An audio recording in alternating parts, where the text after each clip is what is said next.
Ողջույն սիրելի հետևորդներ։ Եթե այսօր քեզ հարցնեն, դու ճանաչում ես Հիսուսին, ինչ կպատասխանես։ Շատերը կասեն, այո, գիտեմ նրա մասին, բայց սա նույնը չէ, կարելի է ամբողջ կյանքում լսել Հիսուսի մասին եւ երբեք չճանաչել նրան։ Կարելի է Աստվածաշունչ կարդալ, եկեղեցի հաճախել, աղոթել եւ այնուամենայնիվ չունենալ այն կենդանի հաղորդակցությունը, որի մասին խոսում է Հովհաննես Առաքյալը իր ընդհանրական առաջին նամակում։ Այնտեղ սկսում է ոչ թե վարդապետությամբ, այլ վկայությամբ, այն ինչ լսեցինք, տեսանք մեր աչքերով, դիտեցինք եւ մեր ձեռքերը շոշափեցին։ Եվ սա պարզապես հավատք չէ, սա հանդիպում է։ Եվ հենց այստեղ է քրիստոնեության ամենամեծ տարբերությունը մյուս գաղափարներից։ Քրիստոնեությունը գաղափար չէ, այլ հարաբերություն կենդանի Քրիստոսի հետ։ Նրա մասին, որ սկզբից էր, որի մասին լսեցինք, որին ականատես իսկ եղանք, որին նայեցինք եւ որին մեր ձեռքերը շոշափեցին, այսինքն կենաց բանը։ Նա ինքը կյանքն էր, որ հայտնվեց, մենք այն տեսանք, վկայում ենք եւ պատմում ենք ձեզ այն հավիտենական կյանքի մասին, որ հոր մոտ էր եւ հայտնվեց մեզ։ Ինչ որ տեսանք եւ լսեցինք, պատմում ենք ձեզ, որպեսզի դուք էլ հաղորդակից լինեք նրա մեզ հետ, ինչպես որ մենք հաղորդություն ունենք հոր հետ եւ նրա որդու Հիսուս Քրիստոսի հետ։ Այս բանը գրում եմ ձեզ, որպեսզի ձեր ուրախությունը կատարյալ լինի։ Այս է այն պատգամը, որ լսեցինք նրանից եւ պատմում ենք ձեզ, Աստված լույս է եւ նրա մեջ խավար չկա, բոլորովին չկա։ Եթե ասենք, թե հաղորդության մեջ ենք նրա հետ, բայց քայլենք խաբարի մեջ, ստում ենք եւ ճշմարտությունը չենք կատարում։ Իսկ եթե լույսի մեջ ենք քայլում, ինչպես որ ինքն է լույսի մեջ, հաղորդության մեջ ենք լինում միմյանց հետ եւ նրա որդու Հիսուսի արյունը մաքրում է մեզ ամեն մեղքից, ամեն։ Ինչ լսեցինք, տեսանք, շոշափեցինք։ Հովհաննեսը չի ասում, մենք լսել ենք մի գեղեցիկ ուսմունքի մասին։ Նա ասում է, մենք տեսանք նրան, մենք շոշափեցինք նրան։ Եվ նա խոսում է որպես ականատես, սա չափազանց կարևոր է։ Մեր հավատքը հիմնված չէ առասպելների վրա, այլ պատմության մեջ հայտնված կենդանի Քրիստոսի վրա։ Մեր ժամանակների հետ եթե համեմատություն կատարենք, ապա կտեսնենք, որ այսօր շատերը վստահում են այն ամենին, ինչ տեսնում են համացանցում, նույնիսկ առանց ստուգելու։ Մի կարճ տեսանյութ, մի գեղեցիկ կարծիք եւ մարդիկ փոխում են իրենց նույնիսկ աշխարհայացքը։ Իսկ Հովհաննեսը մեզ հրավիրում է ոչ թե հավատալ ամեն ձայնի, այլ լսել նրանց, ովքեր անձամբ հանդիպել են Քրիստոսին եւ իրենց կյանքի գնով վկայել հարության մասին։ Քրիստոնեական հավատքը կույր հավատք չէ, այն հիմնված է առաքյալների կենդանի վկայության վրա։ Հովհաննեսը Հիսուսին կոչում է կյանքի խոսք, ոչ միայն ուսուցիչ, ոչ միայն մարգարե, ոչ միայն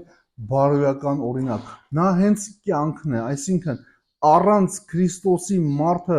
կարող է գոյություն ունենալ, բայց չի կարող ապրել այն լիարժեք կյանքով, որի համար ստեղծվել է։ Սուրբ Աթանասն ասում է,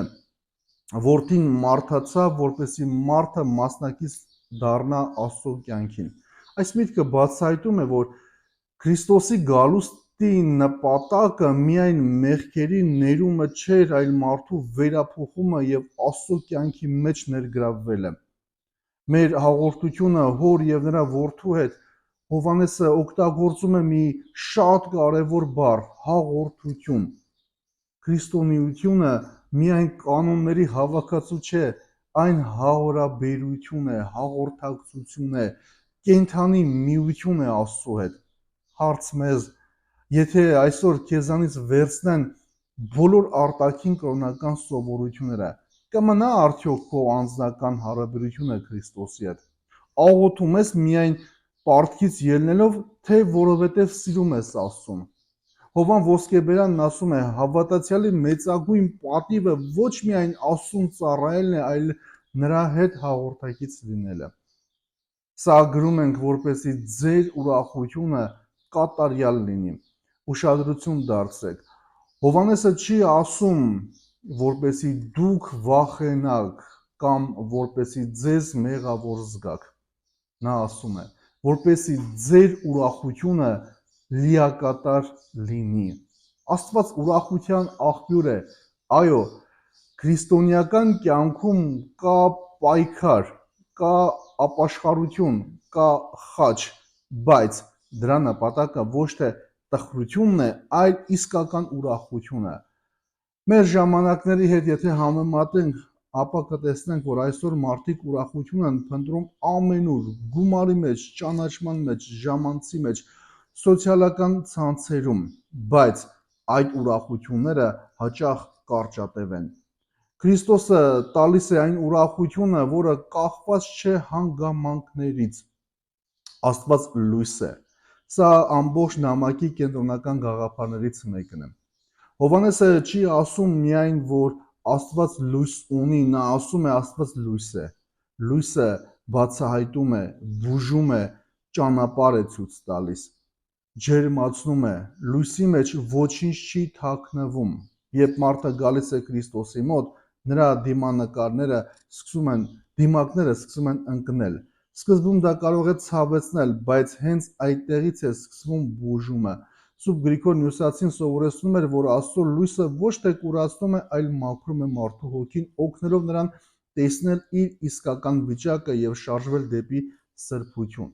Եթե լույսի մեջ ենք քայլում, ուշադրություն դարձնենք, Հովհաննեսը չի ասում, եթե մեկ անգամ մտանք լույսի մեջ, նա ասում է, եթե քայլում ենք լույսի մեջ։ Սա ընթացք է, ամենօրյա ընտրություն, ամեն օր նոր որոշում, ապրել ճշմարտությամբ։ Լույսի մեջ քայլելը նշանակում է հրաժարվել կեղծիքից, ապրել անկեղծությամբ, ընդունել սեփական սխալները, ներել, սիրել, աճել։ Եփրեմ աստորեն ասում է, լույսը չի փոխվում, փոխվում է նա, ով համարձակվում է քայլել նրա մեջ։ Մեր ժամանակների գլխավոր մարտահրավերը մենք ապրում ենք ֆիլտրերի աշխարհում։ Մարդիկ խմբագրում են լուսանկարները, խմբագրում են իրենց կյանքը, ցույց են տալիս միայն գեղեցիկ կողմերը, բայց Աստծո առաջ ֆիլտրեր չկան։ Նա չի փնտրում կատարյալ մարդկանց, նա փնտրում է անկեղծ մարդկանց։ Լույսի մեջ ապրելը նշանակում է դադարել ձևանալ, դառնալ այն մարդը, որին Աստված կարող է բուժել։ Այս հատվածը մեզ տալիս է մի քանի կարևոր քայլեր կյանքում, որ կարող ենք կիրառել։ Ամեն օր ժամանակ հատկացրու անձնական աղոթքին, ոչ միայն սովորական աղոթքերին։ Կարդա ավետարանը, որպես հանդիպում Քրիստոսի հետ, ոչ թե պարզապես տեղեկություն ստանալու համար։ Մի թաքցրու քո մեղքերը Աստծուց, խոստովանիր եւ ապաշխարիր, հարաբերությունն Աստծո հետ դարձրու առաջնահերթություն։ Ապրիր այնպես, որ կյանքդ նույնպես վկայի Քրիստոսի մասին։ Խուսափիր կեղծիքից եւ երկերեսանիությունից։ Սովորիր ներել, քանի որ լույսի մեջ քայլողը չի սնվում ատելությամբ։ Ամեն երեկո հարցրու քեզ, այսօր ես մեկ քայլ մոտեցա Քրիստոսին։ Հովան Ոսկեբերյանը սովորեցնում էր, որ առաքյալները նախ վկաներ էին, հետո քարոզիչներ։ Նրանք խոսում էին այն մասին, ինչ ապրել էին։ Սուրբ Աթանասն Ալեքսանդրացին ընդգծում էր, որ Քրիստոսի մարդեղությունը բացեց ճանապարհը դեպի Աստծո հետ կենդանի հաղորդակցություն։ Սուրբ Գրիգոր Նյուսացին հիշեցնում էր, որ Աստծո լույսը մշտապես հրավիրում է մեզ աճելու, որովհետև սրբությունը կանգառ չէ, այլ ճանապարհ։ Սուրբ Եփրեմ աստորեն ասում էր, որ լույսի մեջ քայլելը նշանակում է ամեն օր թողնել մի փոքր ավելի շատ խավար, մի փոքր ավելի շատ նմանվել Քրիստոսին։ Սիրելի հավատավոր հետևորդներ, Հովհաննեսի նամակի առաջին թուղթը այս 7 համարները մեզ սովորեցնում են մեկ հարց են տալիս. քո հավատքը տեղեկություն է, թե հանդիպում, դու գիտես Հիսուսի մասին, թե ճանաչում ես նրան, որովհետև հավիտենական կյանքը սկսվում է ոչ թե այն պահին, երբ մարդը շատ բան է իմանում Աստծո մասին, այլ այն պահին, երբ սկսում է ապրել նրա հետ։ Այսօր Քրիստոսը քեզ հրավիրում է դուրս գալ ձևականությունից, դուրս գալ դիմակներից, դուրս գալ խավարի եւ քայլել իր լույսի մեջ, եւ որքան երկար քայլենք այդ լույսի մեջ, այնքան ավելի քիչ տեղ կմնա վախի, խավարի եւ կեղծիքի եւ հուսահատության համար։ Թող մեր հավատքը չլինի միայն լսած պատմություն, թող այն դառնա անձնական հանդիպում կենթանի Քրիստոսի հետ, որովհետև աշխարհը այսօր ամենից շատ կարիք ունի ոչ թե մարդկանց, ովքեր պարզապես խոսում են Հիսուսի մասին, այլ մարդկանց, որոնց կյանքից երևում է, որ նրանք իսկապես ճանաչում են նրան։ Սիրելի հավատավոր հետևորդներ, եթե օգտակար եղավ ձեզ այս տեսանյութը, կարող եք հավանել մեկնաբանության բաժնում, գրել ձեր կարծիքը, բաժանորդագրվել մեր YouTube-յան ալիքին եւ այս օրվա սուրբգրային հատվածի ընթերցանությունը եւ բացատրությունը ուղարկել քո քրիստոնյա քույրերին ու եղբայրներին եւ ընկերներին, նրանց եւս հաղորդակից դարձնելու Աստծո խոսքին։